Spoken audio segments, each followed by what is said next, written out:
Hi friends, let's talk about Terry Pratchett and Discworld particularly. I am a huge Terry Pratchett fan. I started reading Terry Pratchett when I was 8 years old and I read The Amazing Maurice and His Educated Rodents. And then I never looked back. I have read everything that Terry Pratchett has written aside from the Long Earth series that he wrote with Stephen Baxter. So I feel like I am hopefully more than qualified to advise you guys on how to read Terry Pratchett and how to read Discworld particularly.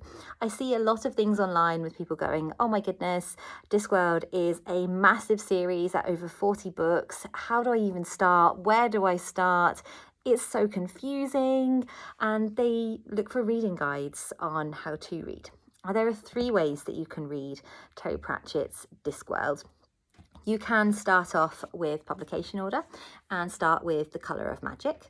Equally, you could do chronological order and go through all the books based on where they feature in time, in which case you would start with this one, which is Pyramids.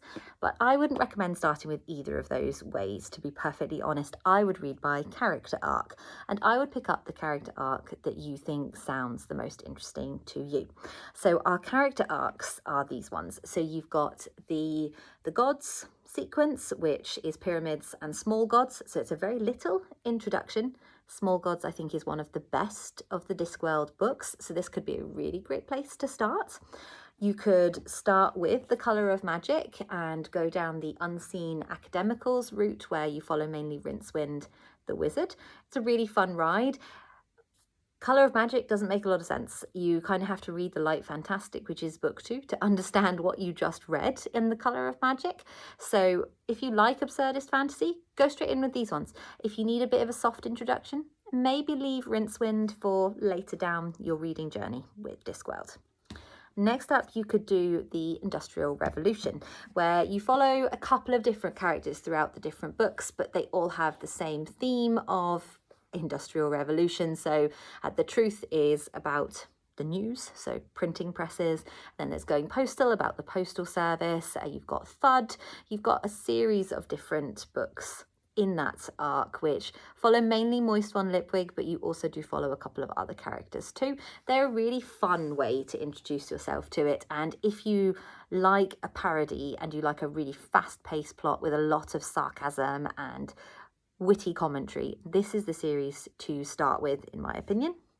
Next up, we've got The Witches, where you start with Equal Rights, and there's quite a few books in this character arc, and you mainly follow the 3 witches, which are Nanny Ogg, Magrat Garlic, and the infamous Granny Weatherwax, which they're just fantastic stories, these ones. Everything in the Witches sequence is really, really fun, and Nanny Ogg is just the dirtiest minded character, and you will learn far more things about hedgehogs than you ever wanted to know. So if that sounds up your street, start here. Otherwise, a very popular one for people to start with is with Death's books, starting with Mort. So Mort is a young lad who becomes an apprentice to Death, so that Death could have more time off and take it easy in his millennia of old age. So this is a really funny story, and it's very absurdist, but you grow to really love Death as a character. And then later down the line, you also meet the Death of Rats, who is also a fantastic recurring character in this series. So if you kind of like the coming of age style tale of young lad finding his way in the world, start with Mort and you will not be disappointed. This one is brilliant. It's one of my personal favourites, to be perfectly honest. I actually went to see a play where somebody had adapted this to theatre, and it was fantastic as well.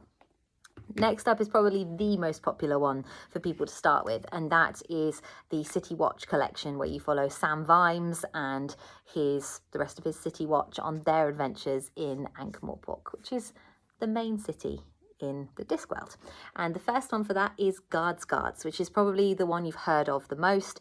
The City Watch series is fantastic. I mean, I say that about every single one because I'm a big Terry Pratchett fan, but this one is a really brilliant introduction. I would say it's a really soft way to ease yourself into Discworld, because you do meet a variety of characters, and it very much explains the locations and the different societies that exist within this world. So For those of you that don't know, the Discworld is a world carried on the back of 4 elephants that stand on the back of a giant turtle making their way through space. So it is very much a flat Earth, and one of the capital cities of the disc is Ankh-Morpork, which is where the City Watch takes place. It does feature a hilarious dictator and the shenanigans of the various City Watch, which are very much a band of misfits that come together to save the day.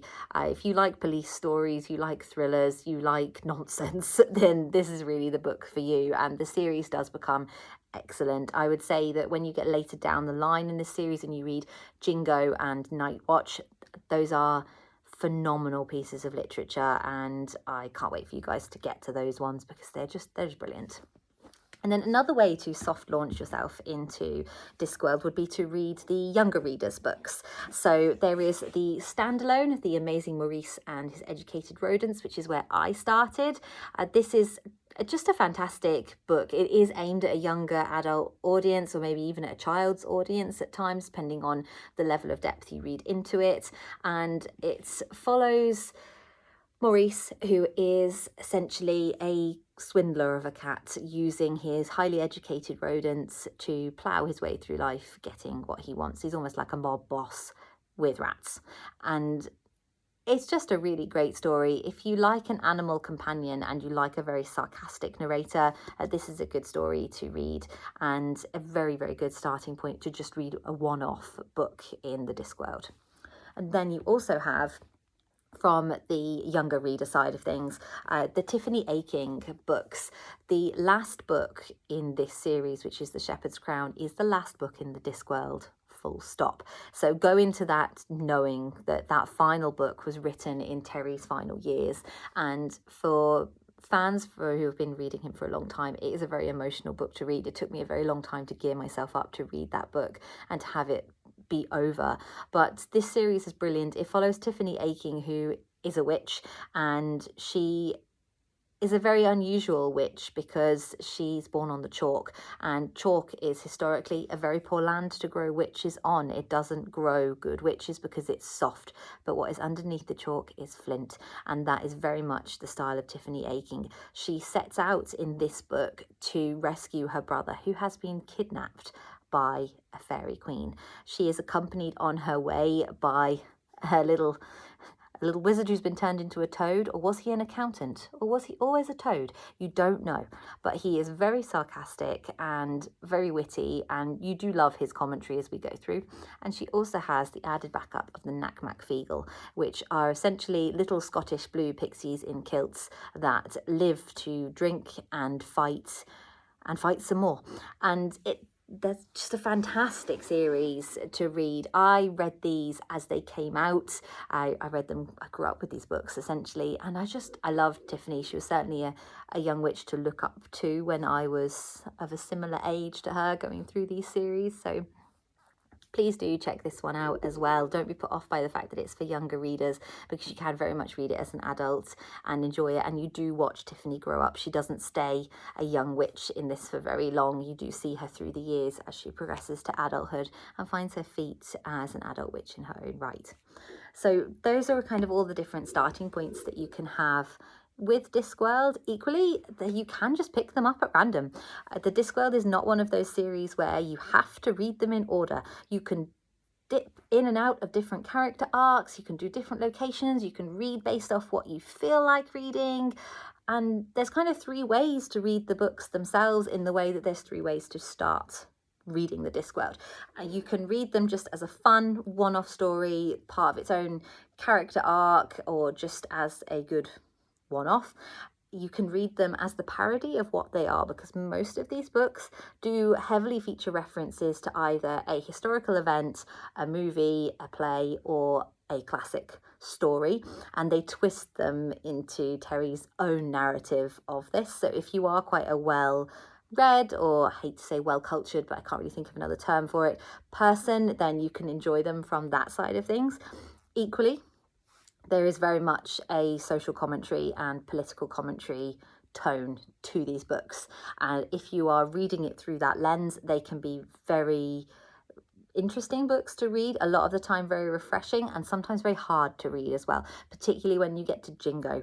That one, if you've read it, you know, but that is a very hard book to read when you read it through a political and social lens. So there's loads of ways to enjoy the Discworld, and I am thinking of doing a little deep dive series where I do a series of shorts talking about each individual story arc. So if that is something that you guys fancy, to help you guys with a read along, or to help you pick where you want to start or carry on with the series, then check them out. I will be starting to post those soon, and I will also then post a follow-up video to this one chatting about the extras of Discworld, because there aren't just the main stories, there are other bits. There are maps, there are atlases, there are scientific books about it, and there are graphic novels and all sorts of different bits that I'll go through in their whole own video. So stay tuned for that one.